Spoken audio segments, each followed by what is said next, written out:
This episode of Now This Is Lit is brought to you by Audible. Check the link in the description to get your first Star Wars audiobook free. Everyone loves free things. Click that link. Do it. This show is also brought to you by our patrons. If you want to support the show in a different way, with just $1 a month, you can join our Patreon at patreon.com/StarWarsLitPod. You can get a sticker. You can get access to an exclusive show that we do every month that's wild and chaotic and fun and something you can only get by becoming a member of the Patreon. There'll be so many more perks very, very soon. But for now, do you want a sticker? Do you want a sticker that has a Now This Is Lit logo? Because it's fantastic and I love them. But I also want to give them away because there's just a stack of stickers on my desk. So if you want one, $1 a month. Patreon.com/StarWarsLitPod. A long time ago in a galaxy far, far away.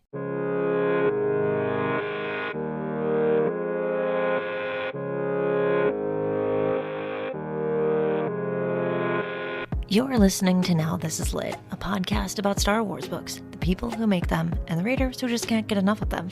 I'm your host, Meg Dowell. I use she, her pronouns. Justina Ireland is on the show this week. Enjoy.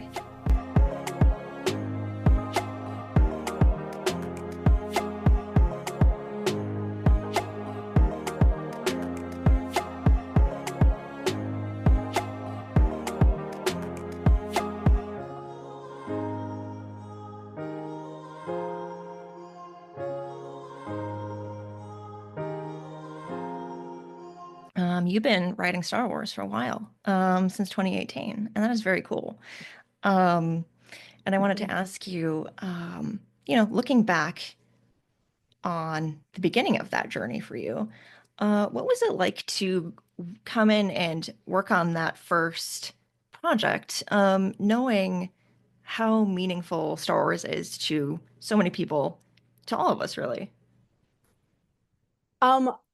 So I think about this a lot because at this point I've done so many Star Wars books and I have a pretty solid way of approaching them. I don't necessarily get into my head too much until I do.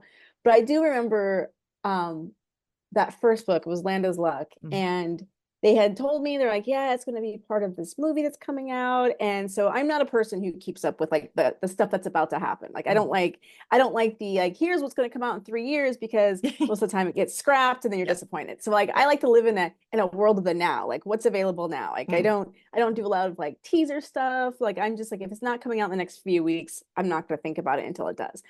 And so I was like, oh, there's this movie that's coming out and they're explaining it to me, but they can't explain it to me because it's still under embargo. And it was like I had to, they were like, well, we'll have you come out to San Francisco to read the script. And it was the solo script at that time. And I just remember thinking, this is a kid's book. Like this is a lot of work for and if you've read Lando's Luck, it's a very short book. It's like 30,000 words. It's like it's just kind of like a you blink and you'll miss it. And I was just like, this is a lot of pressure. This is the kind of pressure I put on my books, but my books, I researched them for years before I start writing. And so I was just like, I don't know if I can do this in between writing my books. Like I don't need, and then once you start writing also, like there's always this inclination to not sound like yourself. I think a lot of Star Wars authors have that, and we've had these conversations where you feel like you have to come in and it has to sound like a crawl, like an opening movie crawl, instead of like whatever like words you would normally put on the page. So the first draft of Lando's Luck, I ended up scrapping probably about a third of it because it just sounded, it was so stiff and formal, and it was like, it was not the way I like to tell a story, and it was not the way I would want to read a story. And so I think that's really the thing that's the hardest when you're writing Star Wars, is at some point you have to stop thinking about what everybody else is going to think, because you have to know there's at least like a good 25% of the fandom that's just going to hate you because you showed up.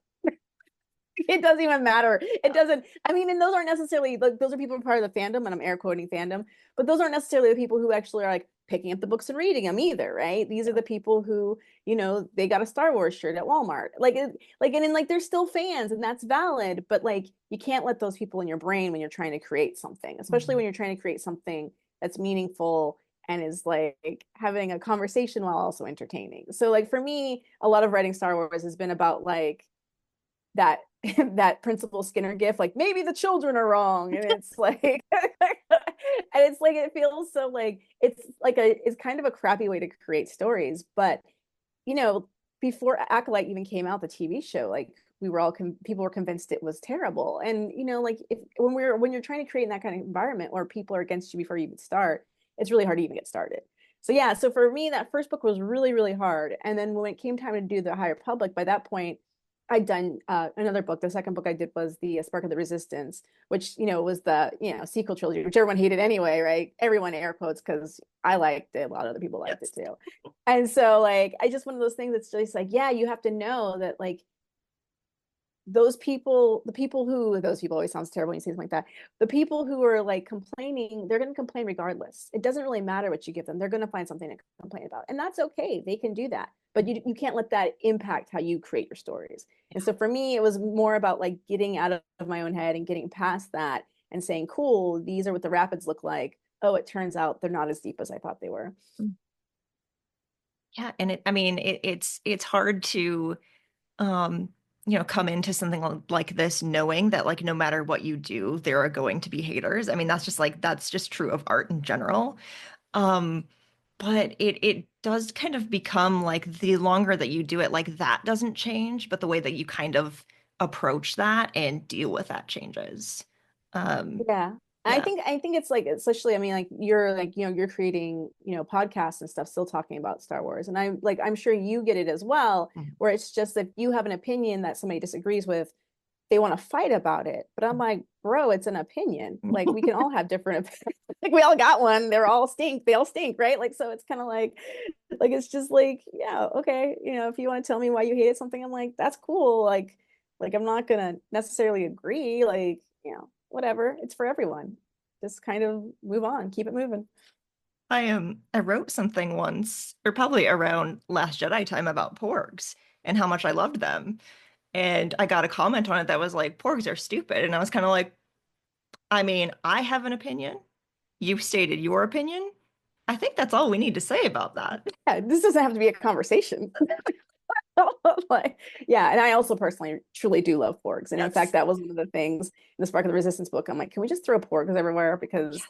like people had such a visceral reaction to them. And I was like, but they're just fun and dumb. Like, and just, you know, like it can be fun. It doesn't, not everything has to be like the, you know, the most serious thing that ever serious. So Exactly. I loved that part of the book, by the way. I know we're not talking about that book specifically yeah. here, but like the element of the porgs, pretty sure that might have been the inspiration for whatever it was that I wrote. But it just, you know what?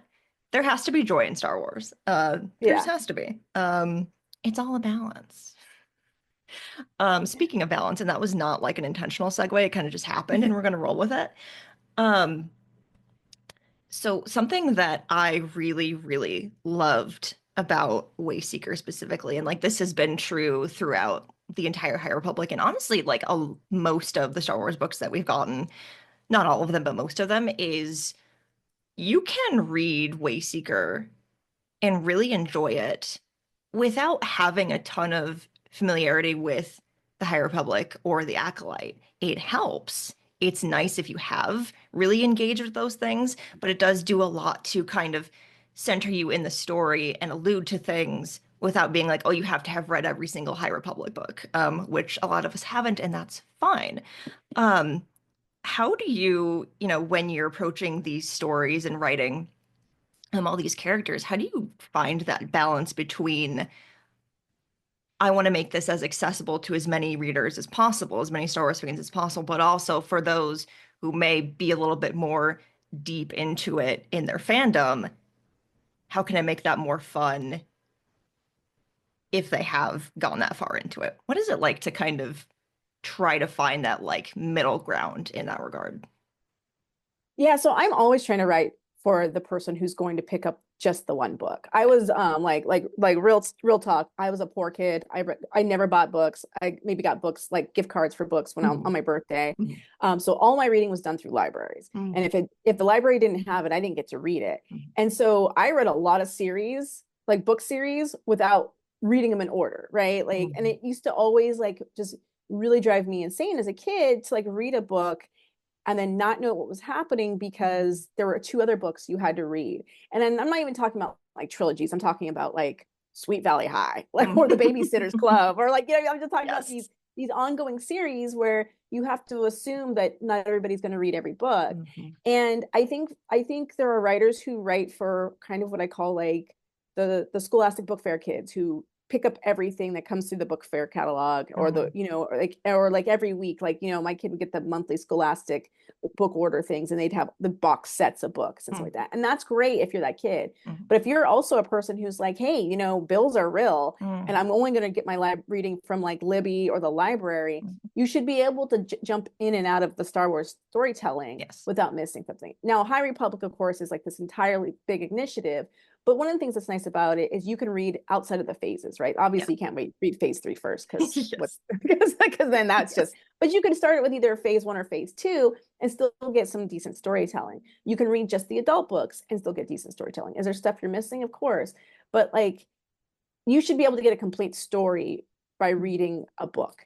And so for me, it's always been, I've always gone into my stories and tried to make them as standalone as possible, while also satisfying whatever the prescription was for the story. For Wayseeker, it was pretty easy. I was in the middle of writing that book when they came out with the conversation that they canceled season 2. So I was like, no, this is even easier. Like, I don't have to worry about anything. And so like, it's one of those things. It's just like, which is, I mean, like, I know a lot of people are very upset about that. So like, don't take me, but like, for me, it's a story that's on its own. And also like, when I went into writing this book, like, I was just as baffled as just probably about everybody else about the characterization of Vernestra in the show versus what had been in the books, and not just my writing in the books, but other High Republic authors as well. So a lot of the things I set out when writing this book was to tell myself the story of like, how does this like young go-getter who like truly believes in things, and like it has like, it's focused on independent thought, become sort of like this, cognitive machine. And so like, I really wanted to try to like get us closer to like understanding that, because things are on hiatus, but it doesn't mean they're ever canceled. Like, you could still theoretically get a Acolyte season 2. You can get a different show that's basically works as Acolyte season 2. And so like, I just wanted to tell a story that if you are coming from the TV show and you saw this character and you recognized her as a secondary character on the show, you'd pick it up. If you're coming from the High Republic and you're like, this is a character I've already like, spent numerous, hours of storytelling with, you recognize them and you could pick it up. And if you're somebody who's just like, I only buy, Star Trek books when I see them at the Walmart, you could pick it up. And so I think that's really, like, for me, even as a young reader, a lot of the Star Wars stories were sort of inaccessible, because if you hadn't read the 4 books before, you're all of a sudden, Leia's got twins. And you're like, wait, where did these children come from? Right? Like, I thought, last time I checked in with her, she was on, helping some Ewoks. And so like, it's one of those things I always want my stories, as much as possible, to be an entry point for that reader who's maybe a casual Star Wars fan, but really loves reading, or the Star Wars fan who maybe isn't a big reader. And like, that's really my approach to it. How it ends up working that way, a lot of editing. Story groups great with that. Like, they're always like, make new stuff, which becomes exhausting after a while, because you're like, how many planets do we already have? This planet, is this word actually a word I can use? like, so it's like, yeah, so it's really a balancing act of doing all those things, and then also making sentences that are coherent. So that's why when folks are like, how do I write Star Wars? I was like, go write a bunch of other stuff first, because by the time you get here, you need to know your craft. Yeah, for sure. You mentioned Vernestra, so let's talk about her. You've gotten to spend a lot of time with her over the last handful of years, more than that, but I'll just say handful. And you've gotten to touch her story at different points throughout her journey. And of course, Wayseeker takes place in a different point in her life that we really haven't seen before. And there is that, you want to try to connect where she is in the Acolyte to wherever she ends up at the end of the High Republic, because we don't know yet, because we don't have that last book, but we're close. Well, I don't know. Spoiler, she survives. So she lives to tell about it. How dare you? what was it like kind of, knowing this character as well as you do at this point, kind of meeting her at, all these years later, she's been through a lot, and she's still going through a lot. What was that like? I try to think. So I'm 46 and I'm very tired. Like life is exhausting. And I try to think, how would I feel if I had been doing like Jedi stuff for going on almost 100 years, right? Like, if the order was all you've ever known and you've just had moment after moment that is life and death, that is about saving other people, that is about being the best person you can be. Oh, by the way, all the people who started that journey with you are now gone because they don't live as long as you do. What does that look like? And what does that feel like? And what is that going to look like to other people who maybe have not had the same experience as you have? And that's really was my starting point with this story. It's like, what is it? Like I am much more jaded now than when I was 20, obviously. I think we all get so like we try to hold on to that optimism, but reality is kind of a brutal teacher. And so I think we trying to balance a character who is very idealist in the beginning to someone who has seen like what people are capable of, both the great stuff and the terrible stuff. And I think like you have to assume she's going to be a different person.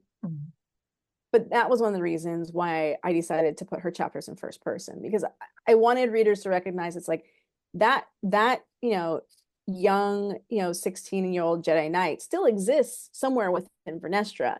It's just become calcified and overlaid by years and years of other experiences.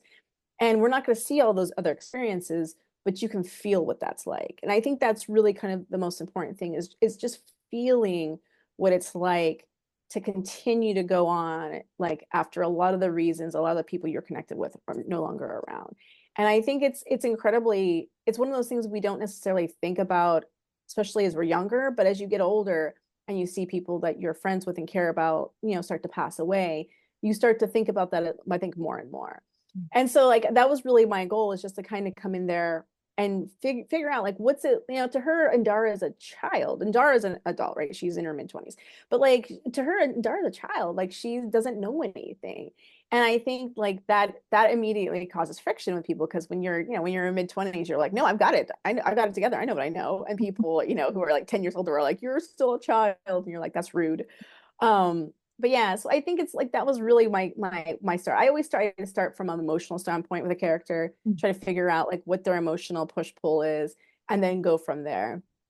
Because the action is the action, and like you can make pages and pages upon action, but for me it's always the emotional connection to a character that I care about. My first thought when we saw her in the Acolyte was like, oh, it's been decades. Like I can only imagine that she's just been through, aside from the High Republic and everything that happens, she's probably been through a lot since then. And for me, it was kind of like, I don't know everything that's happened to her, but like I can imagine that she's probably just seen way too much. Yeah. And then we got this book and, a little bit more insight into where she's at emotionally and what she's overcome and what she hasn't yet, and kind of where that's taken her and is continuing to take her. And if you had that goal of really making it emotional and like personal to her, you achieved it very Yay. well. You did. Yeah, there were moments I was sitting there like, this is breaking my heart, but you know what, that's what Star Wars does. So yeah, it is all we had to expect it. I know, especially now that we've all been exposed to the High Republic and have been for all these years. It's just, this is just how it is. You have your pockets of joy and hope, but also, oh, that's terrible that happened. Oh no. I mean, who didn't cry the first time you watched, Empire Strikes Back and like Han gets carted away and put in carbonite, right? Like, I mean, like there is like those moments make like the wins feel earned, right? Yeah. And so like that's why I'm always like when people are like the High Republic is so depressing. I was like, yeah, but the wins don't feel earned if we don't have to struggle along the way. Otherwise, it's just, walking through the field of flowers, hanging out, doing not much of anything, being a Jedi. R.I.P. Kevmo. Oh no, don't remind me. Oh.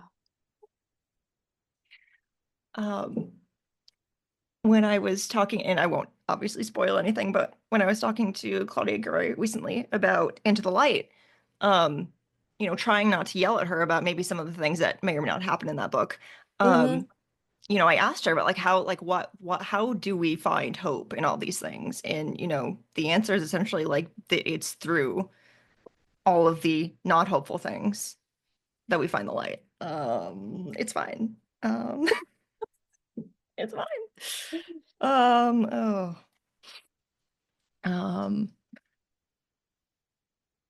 Star Wars really is great even when it hurts us. I think it makes you better prepared to deal with real life's Yes. inevitable disappointments. It's faking in space until it's not. Yep.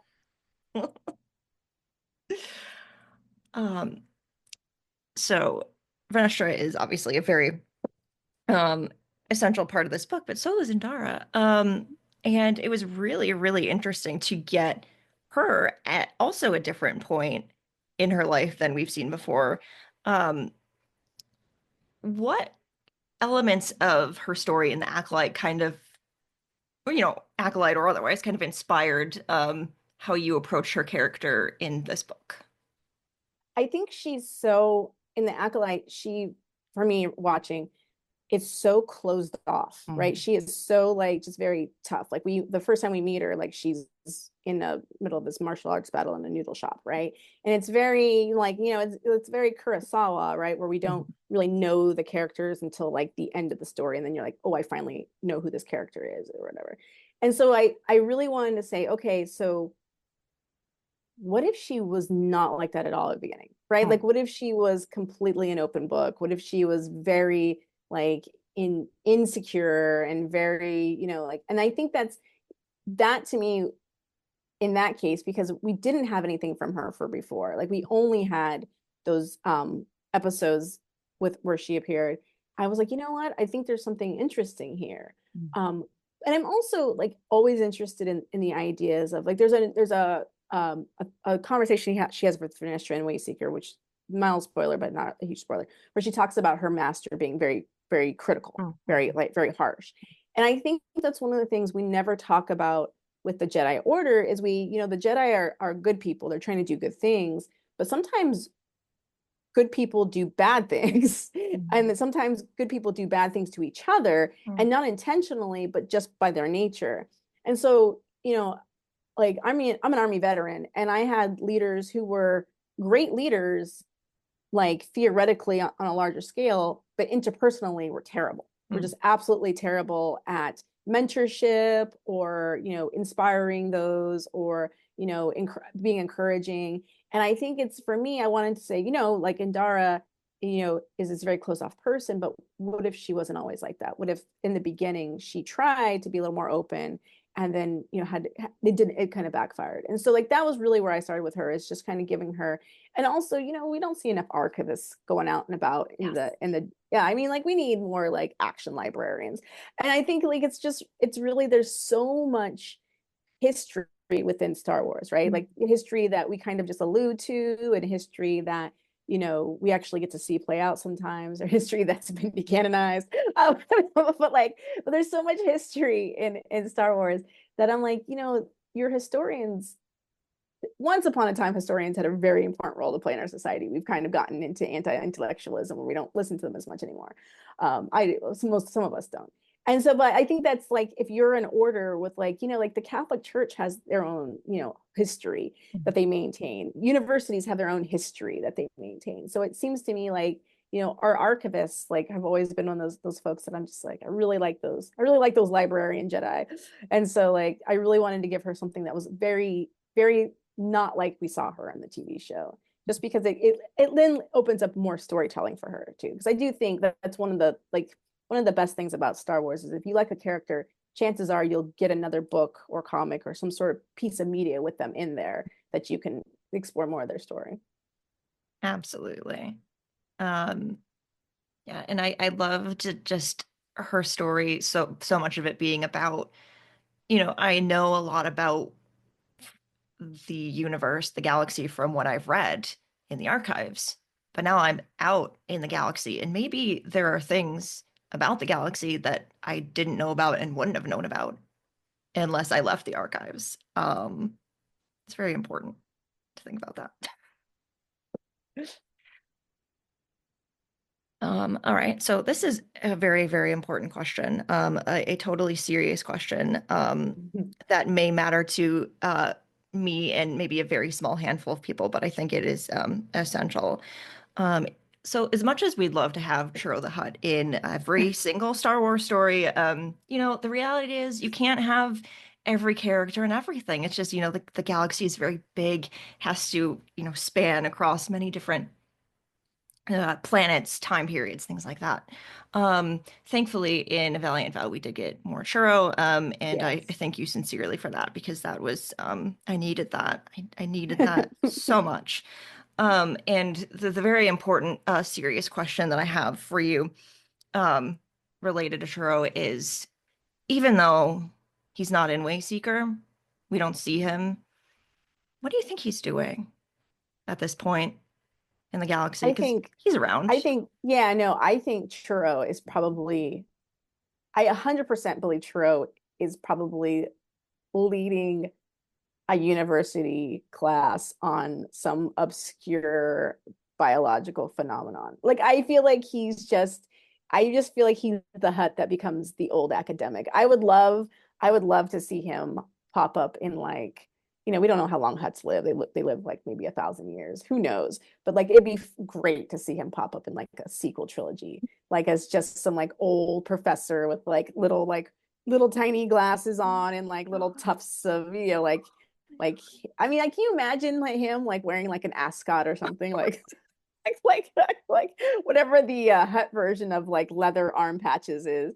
Like I just feel like he's so like I told like when I was going to write a Valiant Vow, I told Zaretta I was like I need to use Churro because he's so much fun and he's so like and he's also like such a great character because he's like this is what everyone knows my people as and this is what everyone knows Huts as being and this is what culturally we believe in but I'm not like that and I want to be I want to find a place where I fit in by being while being myself and so it's yeah like how could you not love Churro but yeah that's in my head canon Churro does what he needs to do and then goes and establishes a university on some out of the way planet where they where they're searching how to uh revitalize environmental disasters and rehabilitate and bring back extinct species like that's what Churro's doing. Churro's living his best life. He's living all of our best lives. And he will live forever. And Nothing's ever bad. if anyone listening can draw, can we get a Professor Churro in the sequel trilogy era? I think Just we need imagine that. him lecturing his little stick. Please. Please, please, please, please. Because I can't draw to save my life, so it No, won't I be can't me. either. Yeah. Won't be me. Um, when you hear the words Star Wars, what's the first image that comes to your mind? I mean, the logo. I love fonts, man. So when somebody says, I know it's like such a like, but it's one of those things like you see that font and you automatically know that's Star Wars. And it's always been like, even as a kid, right? You wouldn't even know. I wouldn't like half the time, like, especially, I mean, like, I'm a kid, I grew up in the 80s. So, like, half the time, like, I knew the movies, but I didn't know a lot of the extra stuff that came along until much later. Like I read the Lando books in like the 90s when they were like out of print. So remember the Lando books where he was Yes. like the sexy swashbuckler in space or whatever. Completely inappropriate for a child. But anyway, so like I didn't read a lot of stuff until like much later, again, back to getting books from the library. But I always knew the logo. Like I always could see it. And like I could see that very distinctive S, right? And I was like, that's Star Wars. Or you'd see it like at Toys R Us, I'm really dating myself now, when you go into the toy aisle and they'd have like like same thing like Hasbro logo. So for me, like it's always font driven stuff. So the first when you say Star Wars, the first thing I think of is the Lego. The second thing, of course, I think of is the Millennium Falcon. Because I just think like for me, like very much my Star Wars is very much grounded in the original trilogy. For my kid who is 17, you talk Star Wars and he automatically thinks like Jar Jar Binks, which I'm like, R.I.P. my soul. But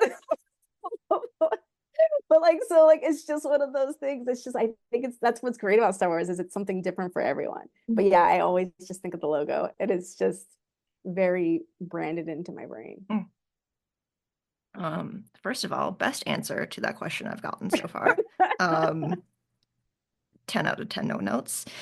I mean, second of all, that is why I've started asking this question because everyone does have a different answer, and it sometimes says a lot about their fandom and why Star Wars is important to them and what you first think about when you think about Star Wars says a lot about what matters to you as a person, what you notice and recognize in the world, and what you take away from Star Wars, when you walk away from the screen or the page and go back to the real world.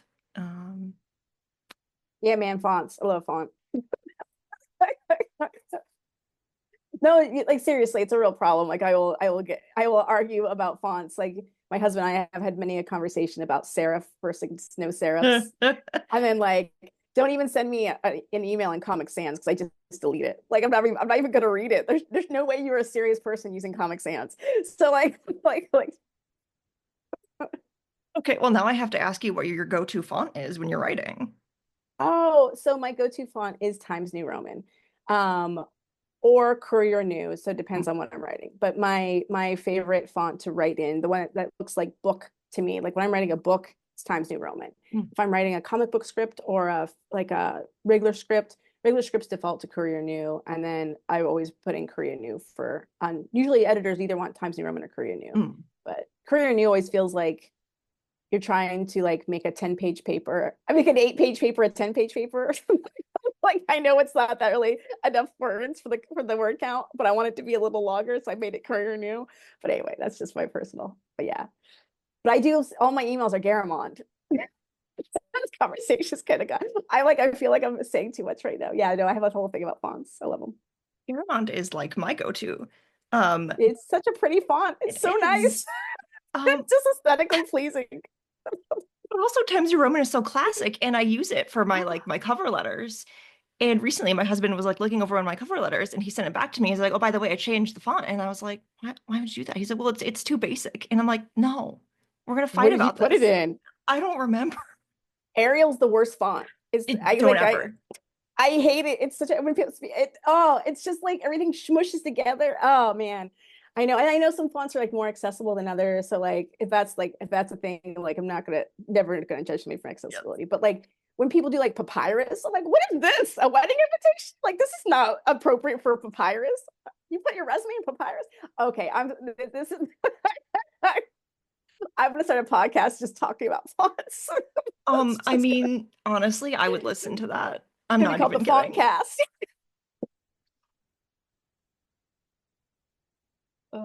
Yeah, no, I love fonts. Love a font. So my goal usually with every interview is to like get the person I'm talking to a point where they forget that they're being interviewed and we start laughing about things. And I am happy to report that once again I have succeeded. You have. I was doing an interview recently where I think we went on like a 10-minute tangent about This Is Us. And I was like, listen, I can't put any of this in the article, but like, I'm not mad. Like, I could sit here for 3 hours with you. There's no smooth way to transition into ending this, which is fine. You know what? This is just, like, my podcast is very, very casual. We are just, well, we're not friends, but we are two people sitting here and Chatting. casually talking about Star Wars because that is the book podcast that I couldn't find, so I had to make it, which is like, oh, like we like we like Star Wars, but we like books, and we're not here to be angry about them, but instead celebrate everything that they are. And look at Yeah. us. Look at us. We love it. There's enough other people being angry. They've got a corner on that market. Let them be angry. We can just It's enjoy things. it's Things are nice. exhausting. It's nice to have things. So It's look, too we have ex more Star Wars now than we've ever had. And I think Yes. that's awesome. If you don't like something, move on to the next thing because there's a next thing. And that's, Yes. that's so amazing to live in that time period. I mean, like, there's a Mhm. lot of other things that are bad about this time period, but like Star Wars is not one of them. People get so frustrated with me because they're like, why is every book review so like positive? And I'm like, because I like them. Yeah. Like I mean, like, because there's books that I like where I'm just like, I mean, and I say this as a writer, like, I'm very critical about prose and like what I Mhm. read. And I'll read a book and I was like, I like that book. The writing was crap. Almost. And like, and so like, and then like my husband will be like, but you read the whole book. I'm like, yeah, I like the story, but the prose itself was not my jam. And I think it's okay. Like, it's okay to like say, hey, I like this book. These are the things I didn't like about it. Mhm. But also like going in and yucking someone else's yum doesn't Mhm. really get you anywhere. It just like what's it do for you? It just makes you feel awful as well. It just makes everyone feel bad. And so I think it's like if you want to, if you want to feel bad, like go volunteer at an animal shelter. That's like so depressing. But like if you want to like just enjoy things, just enjoy them. Like I think Yes. we're here such a short amount of time like on this planet. Mhm. Like we should just try to do the best we can and be as good to each other as we can. Yes. I feel bad about saying that we're not friends. I didn't mean it like that. I'm gonna put it in my journal later. No, I get it. It's also weird, right? Because we have met a couple of times in Yeah. person and stuff like that. And so it's like always weird because you're like, do we know each other? Like, or we say hi, we pass, or is it like a little parasocial? Like I have the same thing with other writers and artists and stuff I meet. It's like, oh, we worked on that one thing, but you never want to talk to me again. That's cool. So yeah. It's wild because like whenever I'm talking about authors, I feel weird just using their first names because I'm like, but we're not on a first name basis. So I will use full names, but I'm like, but then it feels like I'm being too formal. Right. Feels like you're writing an academic paper. Oh, you are so much fun. Oh, thanks. And I knew that already, but like it's so much fun to, come into an interview, which like could has the potential to be so like serious and like, why did you write this character this way? But like also like again, I'm only doing this because it's fun. I wouldn't do it if I didn't Exactly. like it. And honestly, that's the only reason I write Star Wars is because it's fun. And Yeah. that's one of the things I think it's like for me, like a lot of people are like, why are you? Because I know like I have a Mace Windu graphic novel that's in art right now, but then Mhm. after that, I don't have anything else contracted, and I'm not really Yeah. planning on any contracting anything else. Mhm. And it's just because for me, it's like I think I've told a lot of stories I wanted to tell in this Yeah. space, but also like somebody else should be able to have fun. Like Yeah. I don't want to hog the swings. Like Yeah. I just like somebody else should get a turn. And so like Yeah. it's like, I'll let somebody else like there's only so many projects they're going to come across anyway. Mhm. So it seems like it makes sense to but yeah, no, I think things should be fun. It's stories, it's books. It should be enjoyable. And I will say, and I think you and I are going to talk again at least one more time. More on that later. But I will say that the Star Wars that you have written it's just been delightful, and it's added so much to the galaxy in so many different ways. And um, I and so many other Star Wars fans and readers have just appreciated everything that you've done and all the time that you've spent and all the time that you've taken to, talk about these stories. And it has not gone unnoticed. And whether you write more Star Wars in the future or not, I'm going to continue to follow all the other things you write, because they're all great. So genuinely, I'm getting a little emotional, but thank you for everything. Oh, well, But also thank you for reading and, Yeah. you know, having a podcast about books. Cause I do think, you know, we know books are never the priority. Like we kind of get, you know, sidelined for everything else, whether it's a video game or a TV show or a movie. And so like, I've always, you know, people are always like, why do you, I do a lot of library events for Star Wars. And, you know, like my friends are always like, is this like a movie thing? I'm like, no, it's just for books. They're like, books. I'm like, yeah. I'm like, but those are the fans who like care the most, right? Because if you are going and finding a book based on your fandom, like you really care about the storytelling and it's not just kind of like whatever's convenient. And so I appreciate the readers probably more than any other fans because they show up and they show up consistently. And I think that's awesome. And so, and I also appreciate, you know, those of you who, you know, read and review, and then also, you know, librarians who are making sure these books are accessible, because I think that's what keeps a fandom strong and keeps a fandom growing. And that's what you want. You want growth, not collapse. So support your local libraries. Read a book. Read a book. Read a dozen books. Yeah, any book will do. Thank you so much for doing this. Thanks so much for having me.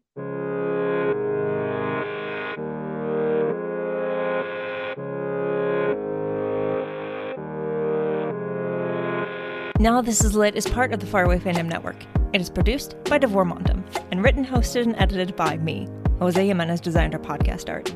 You can keep up with the show on Substack and Now This Is Lit, and find the show wherever you get your podcasts. There are so many ways you can support the show, and all of those ways are linked in the show description. The newest way is to become a member of our Patreon. For $1 a month, you can get access to an exclusive show and a sticker. And if we get 500 people to support the Patreon per month, I can hire an editor. That would be great for me, and maybe for you too. So if you'd like to support the show with just $1 a month, you can do it that way. Or you can just keep listening and sharing the episodes. That is also helpful, and I appreciate it. For more book reviews and Star Wars Book Celebration, follow Star Wars Book Reviews on Instagram and TikTok.